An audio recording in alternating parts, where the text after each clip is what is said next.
This man sounded like a national candidate. Half the speech was talking to Donald Trump. Listen, I agree with everything that Van said about that speech. I was disappointed by it because this was his big introduction to the city as the new mayor, and I think he could have, if he had approached it the way he did so much of his communications.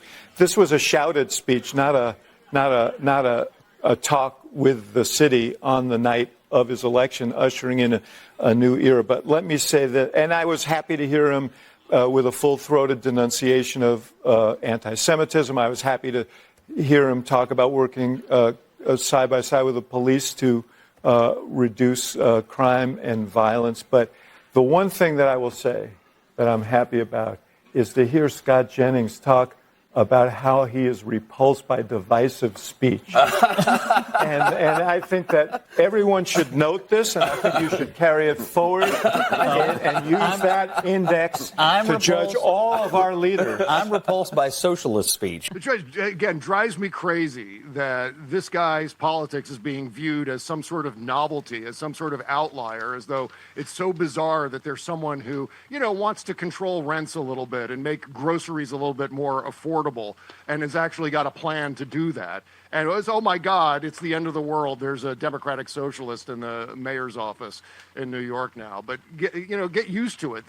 I think this is one of the things that I mentioned to our friend Brian Karam, who's working on a documentary about Donald Trump's first 100 days. One of the things I said to him, this was right around the inauguration. I said, the Democrats need to position themselves as economic populists. And, income equality needs to be one of the things that we really seriously focus on, anti-oligarchy. And Mamdani has been quite successful pursuing that course of action. So this is another thing that I think Democrats can take with them into the midterms to further dominate this disaster, this fascist nightmare that we see coming from the White House right now. I mean, I just love all the punditry getting, that everyone can shove it up their ass is my point. Andy Ostry. Yes, that's also a good plan. Democrats, shove it up your ass. No, I'm talking about all the punditry about Democrats and all the conventional wisdom and Andy Ostry said, blue wave. Dems won back Latinos, young men, independents, even Trump voters. Trump and Republicans are terrified. I mean, all of these things we were told in 2024, they're just bull, right? I mean, Exactly. And be happy for 24, 48 hours, but then don't get happy because we don't want to get complacent for next year. I got to make sure I emphasize that because, yes, it was a great day and it's a great week for democracy and for the Democratic Party, for the normals writ large.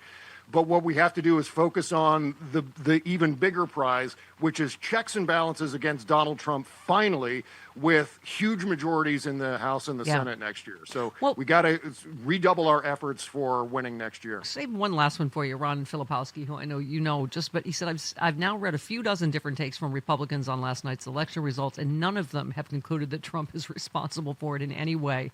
Lots and lots of other takes and theories, but none of them include accountability for their infallible hero.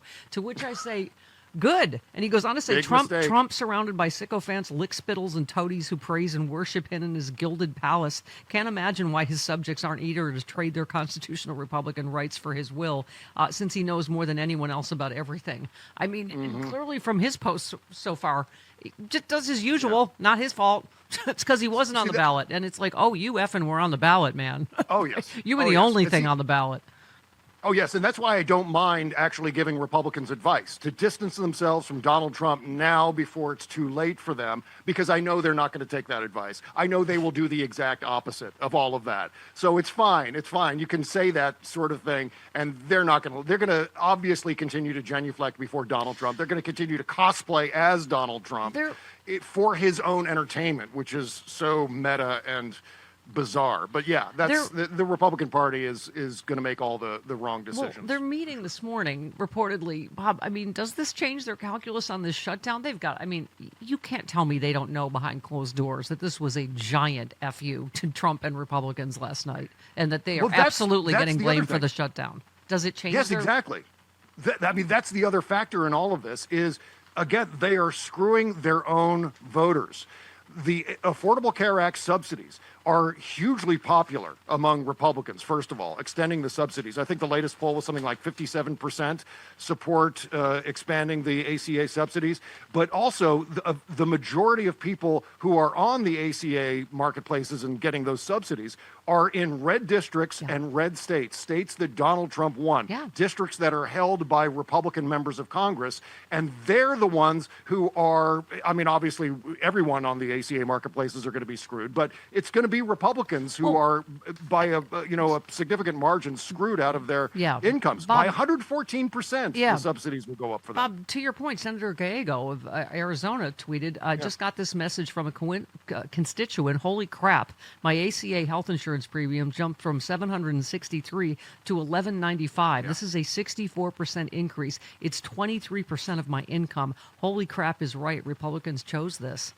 I mean, I had a 17% increase in mine. I'm not on the marketplaces, but mine that was just one of the side effects of all of this, is that premiums for everyone are going to end up going up because of these shenanigans, because of this ridiculous big beautiful bill that they passed earlier this year. Again, something else that they needed to be told no about, but which they weren't. So they, everyone gets trampled by it. I know you're not on the marketplace, and I can hear women everywhere going, "Damn you, Kimberly." Not that marketplace. I'm sorry, the health thing. Okay. The Bob Cesca Show, essential to America, and to me personally, I love you, Bob Cesca. Thank you. Love you, Stephanie. All right. SexyLiberal.com. Eat it. Hey, it's John Fugelsang, and somehow my book, Separation of Church and Hate, has been on the New York Times bestseller list for 6 blasphemous weeks. It's for believers and atheists about how to use the Bible when dealing with the right-wing Christian fundamentalists who are trying to wreck Christianity and our democracy. And I'd love for you to join us for our new pay-per-view event recorded live at Union Stage in Washington, D.C. We're doing a book tour with stand-up in a rock club featuring a Q&A with our very special guest, Glenn Kirschner of Justice Matters. Everyone at the live show gets a hardcover copy of the book. There's a VIP meet and greet as well. Tickets at unionstagepresents.com. If you can't make it to D.C., the show will also be streaming and on demand November 15th at meethook.live/John F. That's meethook.live/John F. It's a holiday special for anyone who's ever watched these Christian nationalists on Fox News and thought, Jesus Christ, these people are the opposite of Jesus Christ. Streaming and on demand November 15th at meethook.live/John F.